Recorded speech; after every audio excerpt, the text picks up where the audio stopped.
അപ്പോൾ ഞാൻ വായിച്ചൊരു പുസ്തകം, നമ്മളെ കേരളത്തിൽ ഏറ്റവും കൂടുതൽ ആളുകൾ ചർച്ച ചെയ്യപ്പെടുന്ന ഒരാളാണ് കൊച്ചൗസേപ്പ് ചിറ്റിലപ്പള്ളി എന്ന് പറയുന്നത്. വി ഗാർഡ് എന്ന് പറയുന്ന എല്ലാ സാധനത്തിൻ്റെയും ഒരു സ്റ്റെബിലൈസർ എന്നുള്ള ഒരു സംരംഭം പ്രചാരമാക്കിയ ഒരു വ്യക്തിയാണ് അദ്ദേഹം. അദ്ദേഹത്തിൻ്റെ ഒരു സ്പീച്ചിൽ, അദ്ദേഹത്തിൻ്റെ ചില ലളിതമായൊരു സംസാരം ഇങ്ങനെ കേട്ടപ്പോൾ അദ്ദേഹം എഴുതിയൊരു പുസ്തകത്തിനെ കുറിച്ച് അദ്ദേഹം പറഞ്ഞു.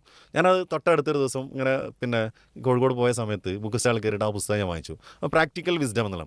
അപ്പോൾ അതിൽ അദ്ദേഹത്തിൻ്റെ ഒരു ലൈഫിൻ്റെ തുടക്കത്തിനെ കുറിച്ച് പറഞ്ഞു. ഇപ്പം ഇന്ന് വി ഗാർഡ്, അതുപോലെ വീഗാലാൻഡ് പോലെയുള്ള വ്യത്യസ്തമായ പ്രോജക്റ്റുകളുണ്ട് അദ്ദേഹത്തിന്. അപ്പോൾ അദ്ദേഹത്തിൻ്റെ ആ ഒരു ഇതിൽ നിന്നെല്ലാം ഒരു വിഹിതം ഈ കമ്മ്യൂണിറ്റി സൊസൈറ്റിയിലെ വ്യത്യസ്തമായ നല്ല പ്രവർത്തനങ്ങൾക്ക് വേണ്ടിയിട്ട് മാറ്റിവെക്കാറുണ്ടെന്നാണ്.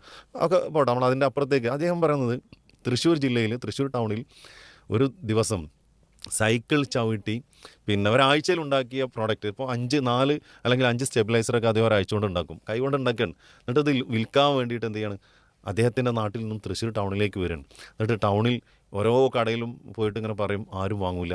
അവസാനം ഇത് ഉണ്ടാക്കിയാലോ, വിറ്റ് പോയിട്ട് പൈസ തന്നാൽ മതി എന്ന് പറഞ്ഞു. അങ്ങനെ 5 കടയിൽ ഓരോന്ന് കൊടുത്തു. വിറ്റ് പോയ 3 കട മാത്രം ഫോക്കസ് ചെയ്ത് അങ്ങനെ ഒരു അദ്ദേഹം പറയുന്നത് വെച്ചാൽ, അന്ന് ഇത് ഉണ്ടാക്കാൻ എനിക്ക് കഴിയുമെന്നൊരു ആത്മവിശ്വാസം എനിക്കുണ്ടായിരുന്നു. അതെ, അതുണ്ടാക്കിയിട്ട് കടയിലെത്തിയപ്പോൾ എൻ്റെ ആത്മവിശ്വാസമൊക്കെ ചോർന്നു പോയി. പക്ഷേ ഞാൻ അവിടെ വിട്ടില്ല. ആകെ 5 ഉണ്ടാക്കിയത് 5 കടയിൽ കൊടുത്തു. അതിൽ 3 കടയിൽ വിറ്റുപോയി.